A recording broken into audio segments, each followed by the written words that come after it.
number of people are speaking on the same issue, we ask that you please try not to simply repeat the same comments from the previous speaker. Having read through that not so gracefully, we do have one card. I'd like to call, I hope I get this right, Betsy Cassina, Kelsey Doherty, and Twyla Taylor. Looks like they're all coming up together as a group. I believe they are from the Rockwood Association of Social Workers. Welcome.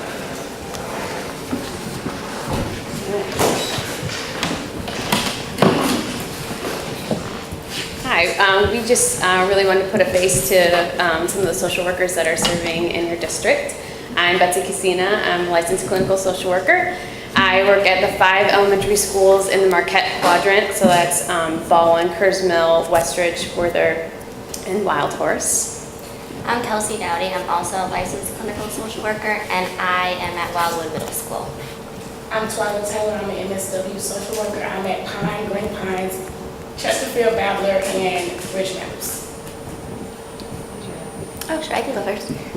So I just kind of looked some things up, like what a social worker means to me, that I kind of wanted to bring about with everyone.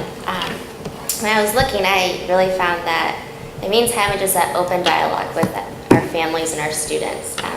It means talking openly about trauma, addiction, suicide, mental illness, friendships, just the overall social emotional components of our families and kids. It means discussing all these matters without judgment, being open, and looking for solutions. It means asking yourself as a social worker, who am I not to change the world? And it even means believing that you can and that you do make a difference every single day in this district. And a quote that really stuck out to me with how I like to define and look at the role of a social worker is by Dale Carnegie, and it says, most of the important things in the world have been accomplished by people who have kept on trying, even when there seems to be no hope. Thanks. So as social workers, we are that crucial connection between the home school and the community. And in our roles, we'll be that real component as the district moves forward with the social emotional learning and to build a stronger RTI program. We'll be important leaders in our integration and becoming more trauma-informed schools. And our code of ethics binds us as advocates of social justice. And so we will be taking a part in restorative discipline throughout our district. And we're just excited for the new year and beginnings, and look forward to a productive bargaining year. So thank you for your time. Thank you. Thank you. Could let me ask you something. This may be something that we could talk about in code and have a full presentation, so you didn't have to confine it to 3 minutes, with social workers throughout the whole district. Because I saw most of you guys are on this end.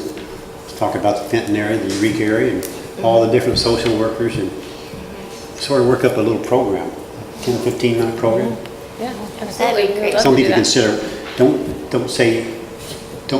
think we made you do it yet. Let us talk about it, and then we'll get back to you. Okay, thank you. Yes. Thanks.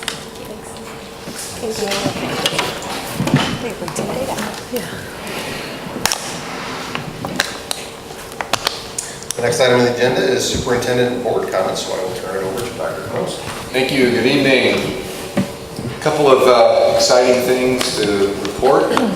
First, we'd like to congratulate 34 Rockwood students who have been selected as National Merit Semifinalists. The nationwide pool of semifinalists representing less than 1% of U.S. high school seniors includes the highest scoring entrants in each state.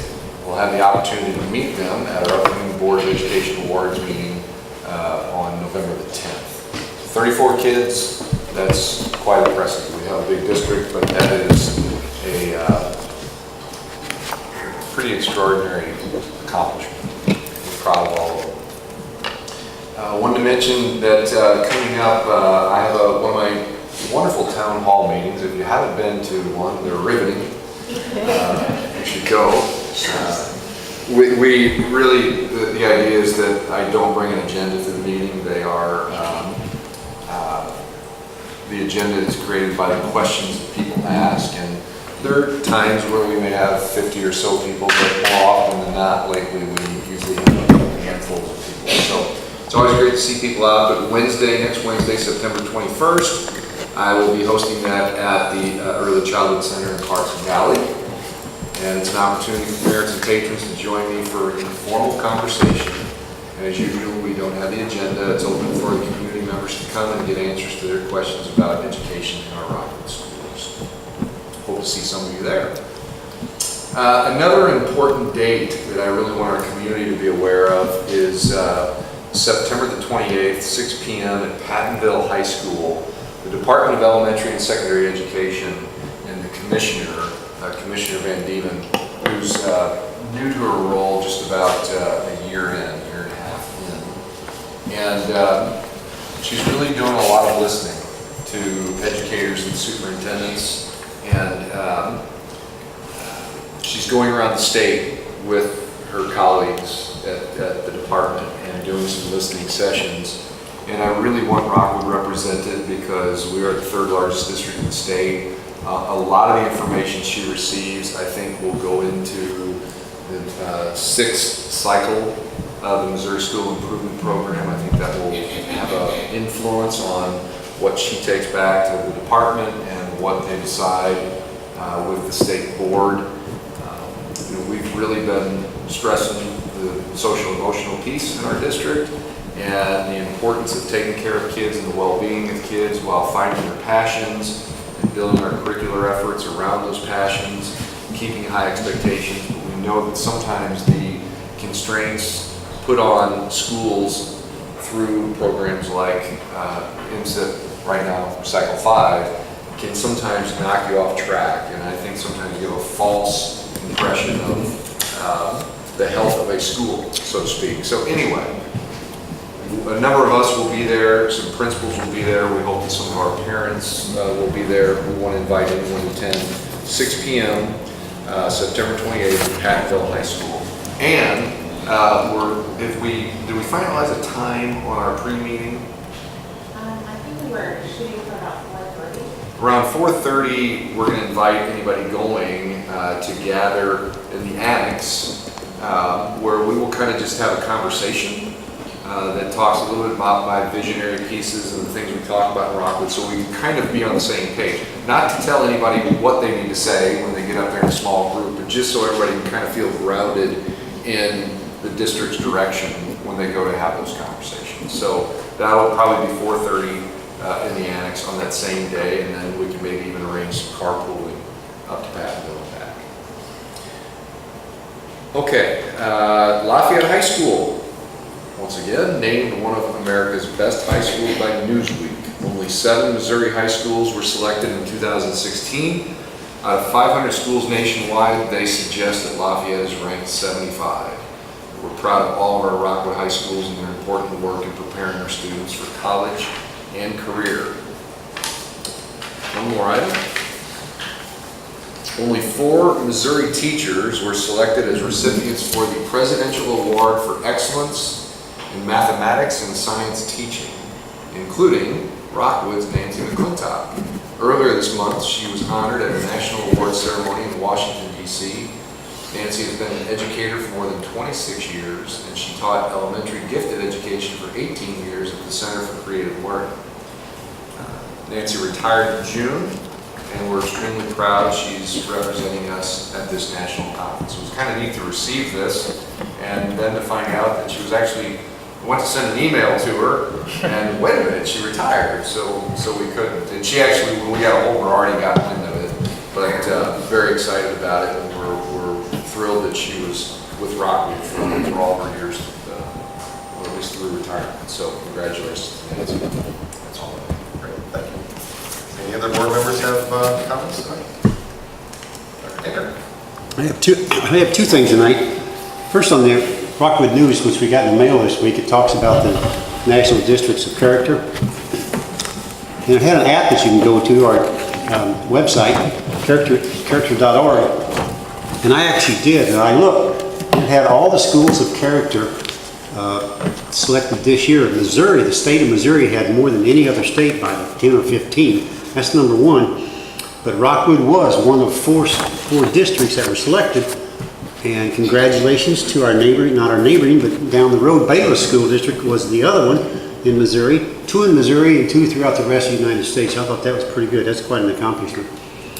And then the second thing involves, if you pay attention to sports, you know there were football games last week, and I'm not going to talk football. I'm going to talk about the policies. 2 games were delayed because of lightning. The Marquette Eureka game and Lafayette, I'm not sure who they played, but their game was delayed and had to finish them on Saturday afternoon. Limerick, I don't know if you caught any grief on that or anybody said anything. I don't know why they would, because that is a state policy that if lightning is within 30 miles of the stadium, it's turned over to the umpires and the referees, and they call the game or they wait until the lightning dissipates. And last Friday night, there wasn't any chance it was going to dissipate. If you're around, you could hear and see the lightning. And so that's a wise choice. And unfortunately, one coach in our neighboring state over there said, "Oh, I wish we could play. I don't care about the lightning." Well, he needs to care about the lightning because someone could be struck with lightning on the field and that'd be the end of it. So that was just the information about the sporting events and how it actually run. The coach has nothing to do with it when it's within 30 miles. It's the referees. So I'll point that out. Any other board members have comments? All right, let's move on. Next is the Rockwood consent agenda items. Need a motion to approve the consent agenda items as submitted. Second. Motion and a second. Any discussion? Is there any I don't want to be the only one talking tonight because I know how some of the other members think about that. 2 great donations. Joe and Cindy Poliak, I think that's the Poliak, I think that's the Cindy we know. They donated $1,000 for the use in the Crestview Middle School fitness room. It's a gift of a Life Fitness X3i elliptical machine. I don't know anything about it, but it's apparently pretty good. They give $1,000 for that. Pond Elementary School, they gave a monetary amount, $2,649.48. Money to be used for the purchase of 12 Samsung Galaxy Tab E tablets. And this time of year, we don't get as many from the PTO organizations because they're still raising the money. But we always get the ones from the private citizens, and those are the ones, they're all appreciated. Private citizens are really appreciated because that's money ate straight out of their pocket. Thank you very much. Any other discussion on the consent agenda items? Motion is to approve those items. All those in favor, please say aye. Aye. Any opposed, say no. That passes. Moving on to the regular agenda items. Need a motion to continue to recognize the month of October as Disability and History Awareness Month as outlined in Missouri House Bill 555. So moved. Motion and a second. Carmen and Jamie, welcome. Thank you. Thank you. Good evening, Dr. Knost and board members. As the coordinator of special education, 504 and homebound services for Rockwood, I have the privilege each September of coming before you to ask that you approve the resolution to designate the month of October as Disability History and Awareness Month in Rockwood. This fall, in addition to looking at the resolution, I have the great pleasure of introducing Dr. Carmen Harris. She is joining us as the Interim Director of Special Education. She has been a longtime Rockwood special educator working, this is your 17th year, working in Rockwood as a special educator. Began 6 years as a speech and language pathologist in 2 elementary schools, Werther and Westridge. Spent the last 10 years as an area coordinator at Crestview Middle School here, as well as Babler Elementary and Fairway Elementary. She's been a great leader both within her peer group of area coordinators and district-wide, serving on lots of committees and different initiatives. So it's been a great, smooth transition for us getting the opportunity. Carmen and I work daily to support adults, working to support the needs of all of our Rockwood students, but specifically those with identified disabilities.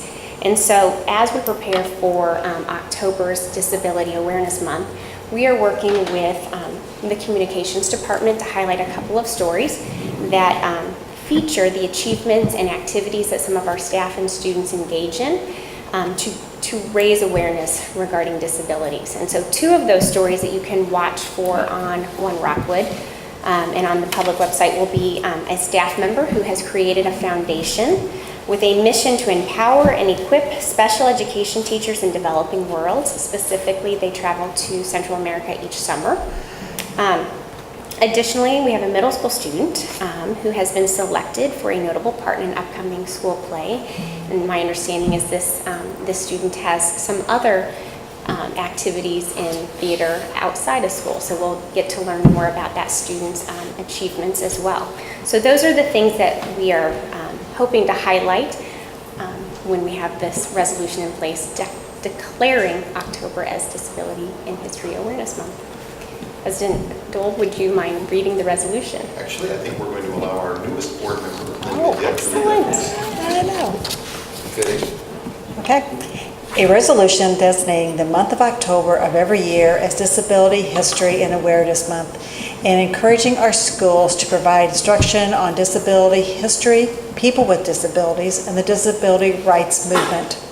Whereas there are approximately 126,000 students with disabilities educated by Missouri Public Schools, and whereas the Americans with Disabilities Act of 1990 is founded on 4 principles: inclusion, full participation, economic self-sufficiency, and equality of opportunity for all people with disability. And whereas a key method of promoting those 4 principles is for our schools to recognize the contributions by people with disabilities to our society and provide instruction in disability history, people with disabilities, and the disability rights movement through school curriculum, school assemblies, and other school activities. And now, therefore, be it resolved by the school board of the Rockwood School District that the board urges our schools to provide intensive instruction on disability history, people with disabilities, and the disabilities rights movement, especially during the month of October, and periodically throughout the school year, and encourage other instruction to conduct and promote educational activities on those subjects. Signed by the board on September 15th, 2016. Thank you. Right, the motion on the floor is to approve the resolution and the dedication of October as the Disability and History Awareness Month. All those in favor, please say aye. Aye. Any opposed, say no. Great, that passes. Thank you. Next is a presentation for overview of the Early Childhood Special Education Program. I think Dr. Brown. Thank you. We thought it would be most fitting to make sure that we brought forth information about all of our students that we serve in special education. So we're going to start with the little ones over in early childhood. So we serve students from age 3 through age 5, or actually I should say school age. So when they turn 5 and their school age, according to our criteria. But with me are my experts. And these are 2 very wise and gifted administrators in our district who are very, very helpful in the leadership of our special education program. So we have Dr. Beth Morazowitz. She is, I have to read her title or I forget it, Coordinator of Behavior Analysis Services and School Climate. That's a lot. She's a BCBA, which is a Behavior Certified Board Analyst. And then we have Kristen Clemens. She's our Early Childhood Special Education Process Coordinator. So I'm going to turn it over to them, because they have the information to share with you tonight.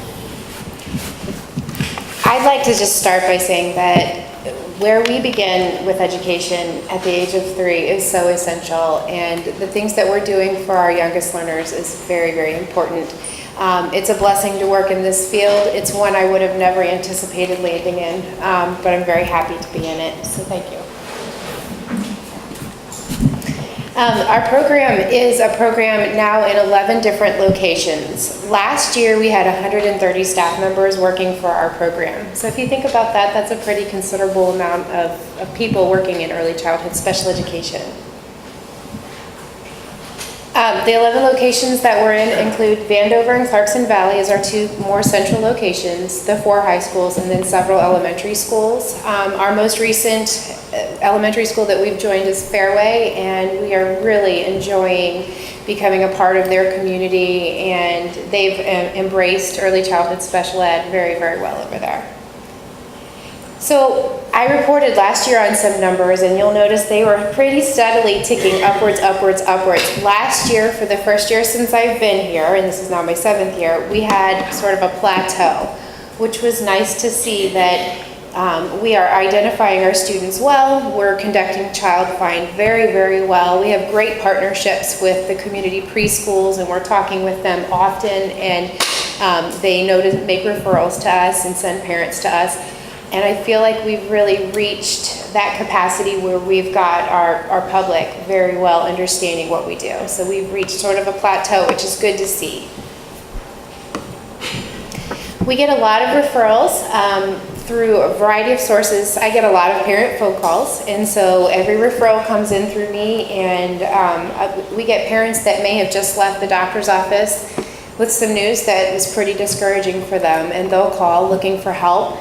And they know that they can trust the Rockwood Early Childhood Program to start them off on the right path and to get them the services they need.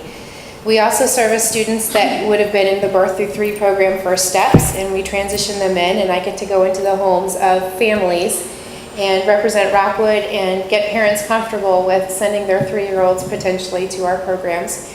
Our teachers make a lot of referrals because students may show up in our tuition-based programs that may need some assistance. We have a great screening department which screens thousands of students a year, and they come in through screening. And then our parent educators, who are our feet on the ground in homes every day, also make a lot of referrals. So if you look at our team, we have 21 special education teachers. That's a large number of special education teachers. We also have partnering general education teachers that have students with disabilities in their classrooms as well. And then a variety of therapists and service providers that service students all throughout the district.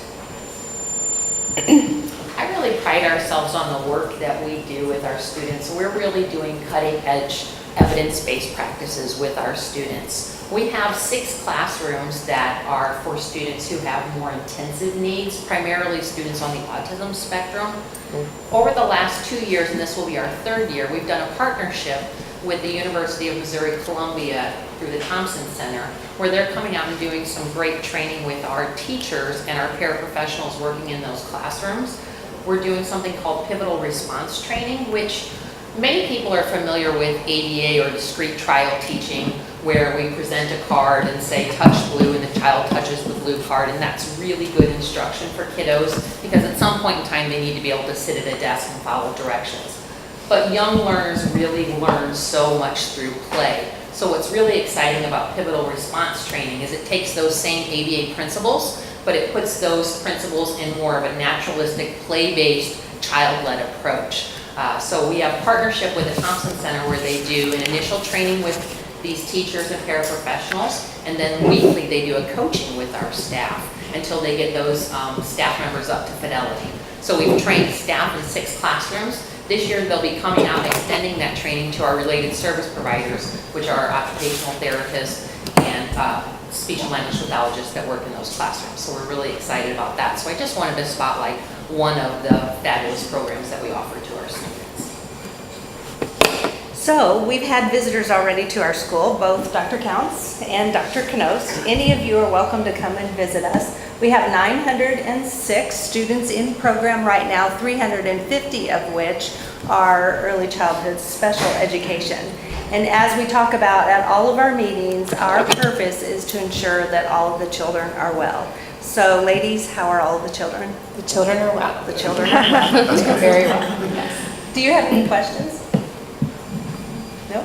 I would encourage anybody that has the time to visit the Early Childhood Center.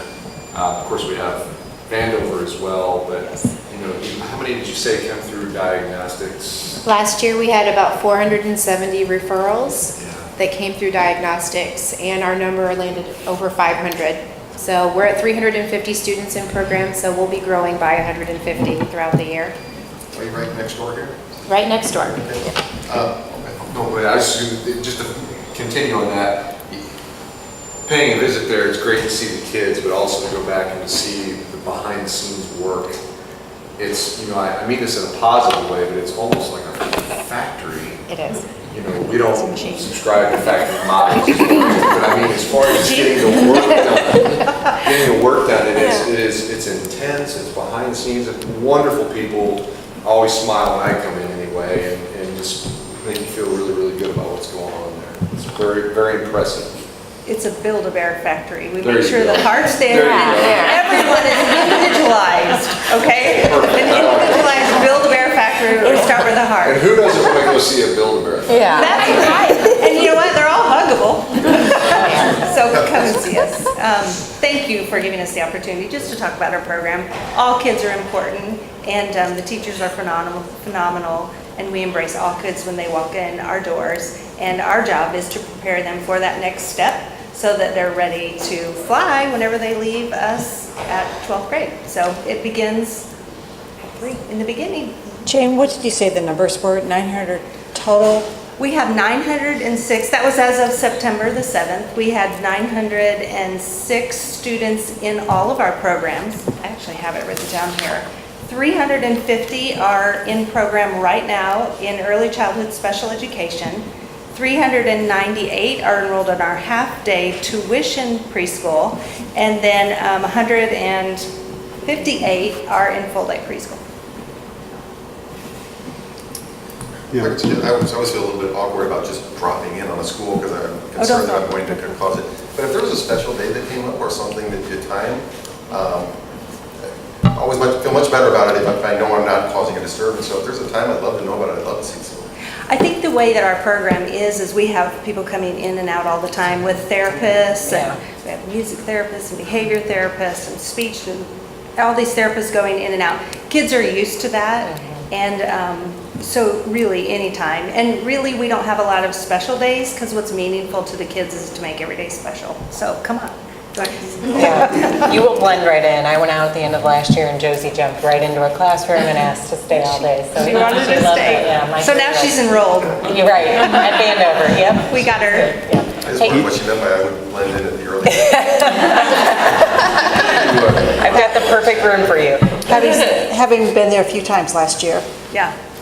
my granddaughter attended, and so I was picking her up. It is a joyous place. It is a great climate, great staff, very, very, very professional. You were talking about people coming and going all the time. I can attest to that, not from being there and seeing it, but through the program I work at now. And I've been in districts for 20 years. And anytime there's anything with early childhood, Rockwood is the standard bearer throughout the whole state. That's just not in St. Louis, that is the whole state. When they have questions they need answered, the first group they contact are you folks over next door, early childhood. And so that's, you know, I always like to stick my chest out and say, well, I used to work in Rockwood. And they say, did I have anything to do with it? And of course I have to say no. But you guys are the standard bearer, and I think that's absolutely fantastic. We were proud to receive State School of Character a couple of years ago, and being across 11 different locations, I think that really speaks to the quality of the program that we provide. To have that kind of climate in 11 different locations is very challenging. Yeah, it is. And this year we're going to apply for National School of Character. We actually had a small group that started the character org people to even look at young children as being eligible for State School of Character, because prior to the last couple of years, there was only 4 school-age programs, so we really got the ball rolling I that, think hey, it's been 3 years. character begins in early childhood, it doesn't begin in school age. It's our everyday. Yeah, it's what we do day in and day out. We're teaching those social emotional behavior skills on the ground level. Kindergarten applaud- teachers tell us they like self-regulated kindergarten. Yeah. So we're working on it. I applaud your work with the Thompson Center and University of Missouri as far as looking at applied behavior principles and how to make it fit in to that setting. And that it's meaningful for Meaningful kids, that it's in kids. a play-based format is something Right. that really spoke to me. So, keeping up on the best practices is so important for all kids, but especially for early childhood. I had 2 kids that went through your program and loved it, and I appreciated, but even then they caught, you know, my daughter has a speech situation, and you know, that was outstanding. I mean, it's still to this day it's outstanding, and I'm so grateful because everybody told me, Dominic, you're just being, you're overreacting. You guys caught it immediately. And I was like, I'm pretty sure this isn't natural development of, not being able to get past one word. And I'm grateful that I didn't have to, fight to help her. You guys caught it immediately and were just able to help her.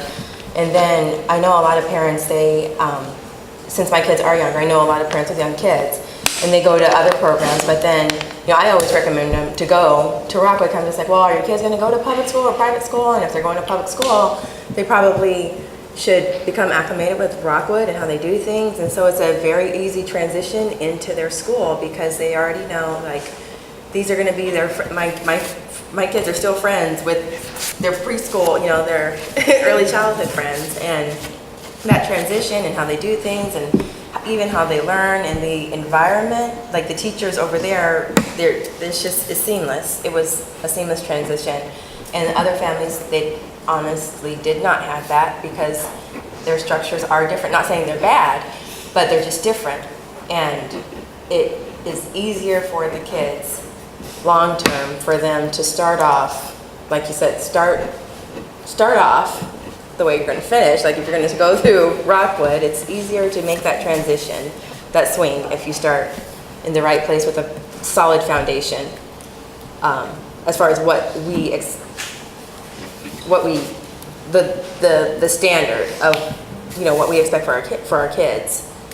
One thing I would like to see happen possibly is to get out to the community more so people understand Rockwood early childhood and really build the program, because I think it has great value, and the more kids can attend, the more, what Dominic was saying, the better prepared for kindergarten and beyond.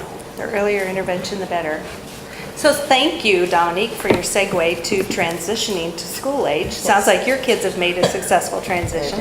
If there's not any more questions, we'll transition to school age. Okay. Does that work? Okay.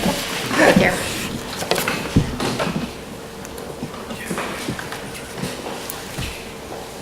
Welcome back. Thank you. As Jamie mentioned, I'm Carmen Harris. It's my pleasure to serve as your interim director of special education for this school year.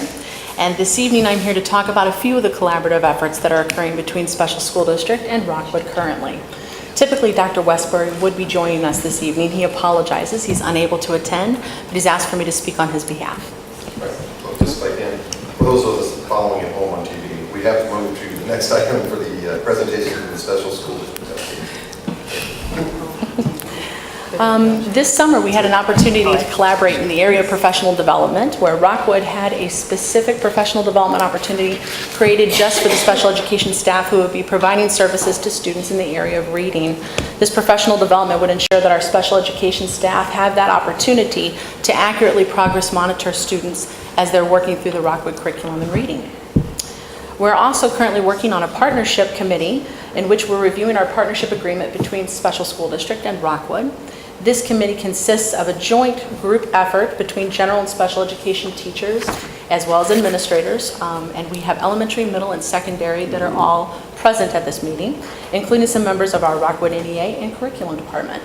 The committee is reviewing and identifying the 10 components of the current partnership agreement and identifying those collaborative efforts that are currently occurring for students to meet the needs of all students.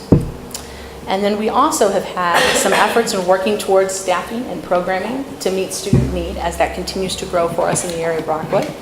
We have hired a new teacher and 2 paraprofessionals at Rockwood South Middle School to support some of the needs for students accessing functional programming. And we have also had a new student group at Green Pines Elementary who will be accessing therapeutic intervention programming.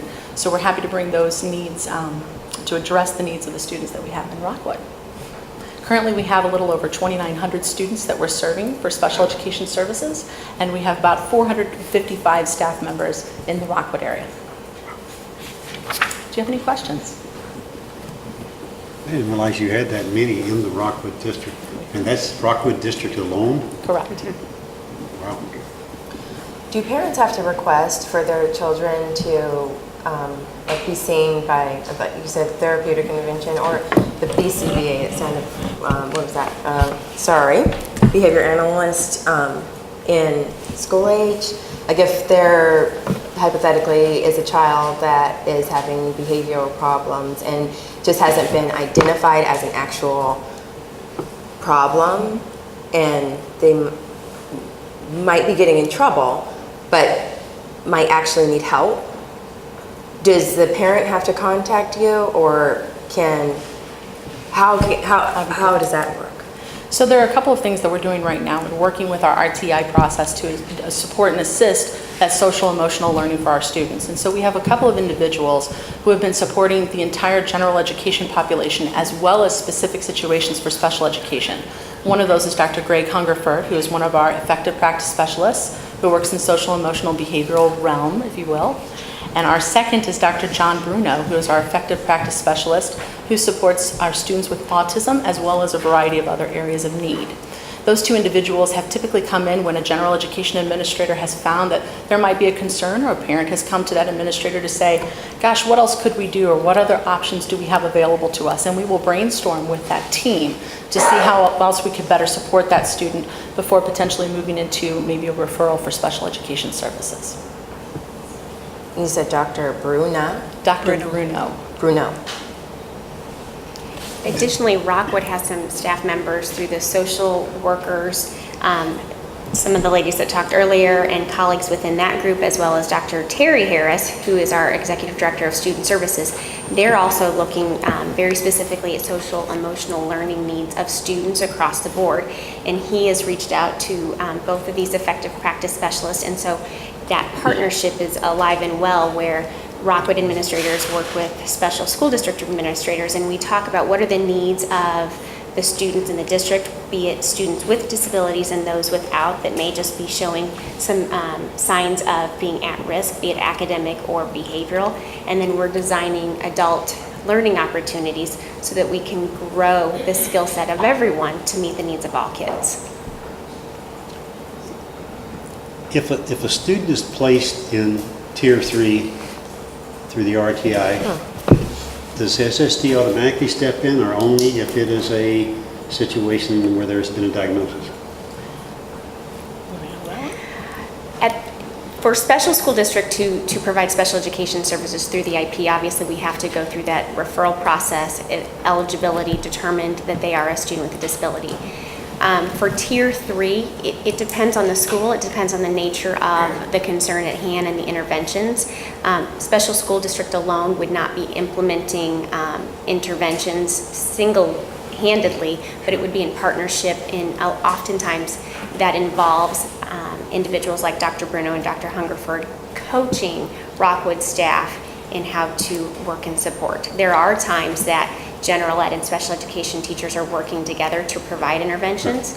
It's all situational based on the building, schedules, and a variety of factors. But not every Tier 3 student is There's plenty of students that would be receiving Tier 3 interventions that never end up being receiving special school district direct services. Correct. But that partnership is there, which is really the neat thing about the RTI process. And the only comment I want to make is just that if you're from St. Louis and you're in education, special school district is not a foreign concept to you. If you move out of St. Louis, or let me say that the other way, if you live somewhere else and you move into St. Louis, we have to educate parents often, because I think there are a few other examples of this in the country, but it's just two other. Yeah. None exactly like this. Well, they are, it's pretty unique. The fact that special school district is a partner with every St. Louis County school district. And the key in doing that is to have a seamless approach to working together. Even though people that technically are paid by special school district, they're in our buildings, they're part of our staff. And I really credit the RTI process, which in this area, this lady over here was a pioneer in that here in St. Louis. But that process itself really helps that seamless approach. Exactly Dr. Kinder's question in the way you answered it, because you you have those seamless situations. And really, to Dominique's question too, you have those seamless situations where it doesn't mean that a kid is receiving special ed services, yet we have both staffs working together. And we originally saw that modeled in collaborative classrooms, or what we used to call CWC a long time ago, class within class. So it's a really neat thing, and I think, you know, in my years here in Rockwood, I'm really, really proud of how seamlessly we do work together as partners. It's not adversarial. It's not this side wanting this and the other side wanting that, and any of this going on. And I think our parents see that collaborative approach, and it's positive for kids. It should, you knew I couldn't keep quiet over here. It should be about building a good plan for a child, and people coming together to work that plan, evaluate the plan, and keep improving. So, and then you get to a certain point, you need a more intensive level, more intensive plan. So, it's very exciting. Well, obviously, very much. Thank you for all you do. Thank you.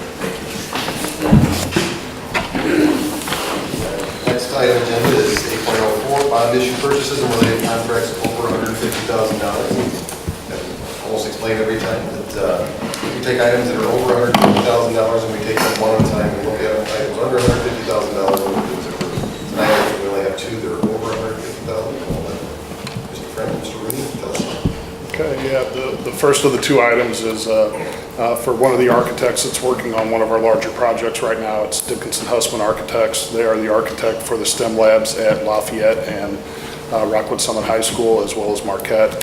This particular item is just in regards to Lafayette and Rockwood Summit. As we work through the design process of this project, it was discovered that we needed to increase some of the HVAC unit sizes at each of the buildings, and that required some additional engineering and architectural fees. So this is in addition to a previously approved? Correct. All right, so I need a motion to approve the bond issue purchases and related contracts over $150,000 from Dickinson Hussman Architects for statewide STEM lab renovation. So moved. Motion. Second. And a second. Any discussion on the second? So the schedule for this, the bids are going out. You made some mention that. Yes, the intent is to have bids back around the first of the year. I'm looking at bidding, you know, we're still trying to nail down the premium time to do this around the holidays, but the intent is to have someone, you know, up for approval shortly after the first of the year. And a little different than that is the Marquette. Correct. Which is an addition to the building. That's going out earlier. That's out. We're actually, as of today, we are currently in the bid phase of the Marquette STEM Lab addition, yes. And you're thinking that by next summer, the other three high schools will be completed as well. That's your goal. Yes, Lafayette and Summit would start during the summer. If there's some smaller parts of that project we can identify, that's one of the reasons we want to get a contractor on board early, is that if there's some, they're tough projects to begin with, and the time frame's very tight. So if there's things we can identify to do over spring break or in the evenings, we'll look at doing that. But the majority of those two projects will occur in the summer months. Marquette, we're going to get bid and awarded and get going as soon as we can. And Eureka, you heard me mention a little bit about that today. We're combining, the effort there was going to be somewhat of a small effort to bridge through some future expansion. We're monitoring some growth that's coming in Eureka that has our ears listening and eyes watching. And so we're potentially looking at rolling that into a future larger project because we could have a much larger population needing to be educated in high school. Where's the addition at Marquette? If you're familiar with that campus where the loading dock area is off Kerrs Mill Road. Sorry. Just checking.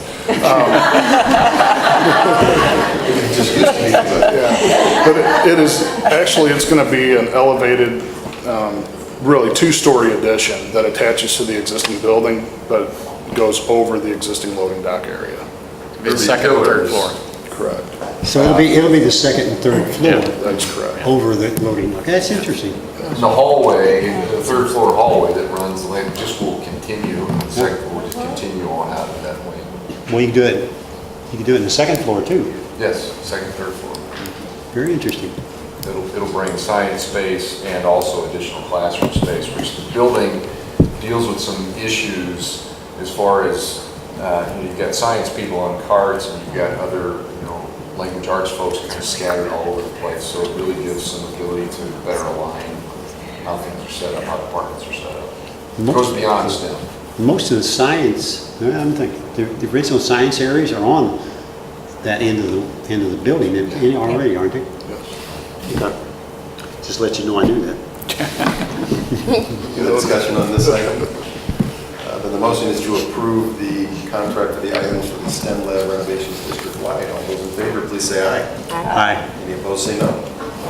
That passes. One more item. Yeah, the last item is for William B. Ittner. They are the architect on the Eureka High School locker room and weight room project. If you recall, we did rebid this project. That has extended the schedule. We're obviously in the middle of the construction phase now, but the extension of that schedule has required some additional reimbursables for this architect. So none of this is actually for services, it's all reimbursable. So I need a motion to approve the bond issue purchases and related contracts over $150,000 from William B. Ittner Incorporated for Eureka High School locker and weight room additions and renovations project. So moved. You got a motion? I'll second it. Sam, a second. You keep waiting for that end on the table. Are there any discussion on this item? People in Eureka are going to be very happy to see this go through. Yes. Have you already started building? Oh, yes, yes. We're Guess I need to go well out and into the construction phase. And that's where we talked about last year, behind the existing locker room. Correct. Yeah, it might be a good time if you want to drop by there sometime, just kind The of. weight room unit is gone. Oh, that's gone? Well, I was thinking it was behind the locker room, one that everybody want to get rid of. Yes, if you go look at the campus now, you'll get a very good idea of what it's going to look like. There's a lot going on. Are you familiar with Eureka? I think I'm fine with it. Want to take 141 and then... That's all right. Any further discussion on this item? Right off the hop. Not about it. In that case, the motion on the floor is to approve the related contract for Eureka High School locker room, weight room additions and renovations. All those in favor, please say aye. Aye. Any opposed, say no. It does pass. Thank you. Next, we're going to take a look at the agenda for the October 6th board meeting. That is 3 weeks from tonight. As we get a little further into the year, the agendas get a little bit longer, and we'll come into a few in the cycle here. Any of the same items? Still have time. We'll do the review meeting the 28th, the Wednesday before. Any board member that would like to be a part of that, certainly just let us know. We can arrange it. If you have any additions you would like to see put on the agenda, you've got a couple of weeks to do it. All right. Next item is future agenda presentations. I do need to point out that 2 weeks from tonight, I don't think I got the right date, the 29th, we'll have the tax hearing for setting the tax levy for the next year. This always comes up, you only have a few days to do it. You only get the information on assessments a few days before the end of September, and you have to vote on it before October 1st. So it turns out that it can be a Thursday night this year. We'll do it 2 weeks from tonight at 6 o'clock? 6 o'clock, right in this room. Generally, that's a very short meeting. It's not contentious. It's more of a calculation and approval. So, and we need at least a quorum of the board to be here. So if you're not going to be here that day. I won't be here. So, yeah, so who's not here? You, Herman, the rest of us though are, yes? Yeah. I don't know why I'm asking, So at least but 4 of us will be here. I will be if you call me. Okay, we'll call it. What time does it start? 6 o'clock. 6. Right here. It'll be short and sweet. We can get up and go. With that, does any board member have anything else they'd like to bring up tonight? Can I say one more thing? Please. I don't know if you said something about Herman not being here tonight, but Herman, if you're watching, they're thinking about you. They're thinking about you. Hurry up and get back. Thanks, Herman. Herman's not feeling it. All right, in that case, we will adjourn the meeting. Thank you for coming tonight.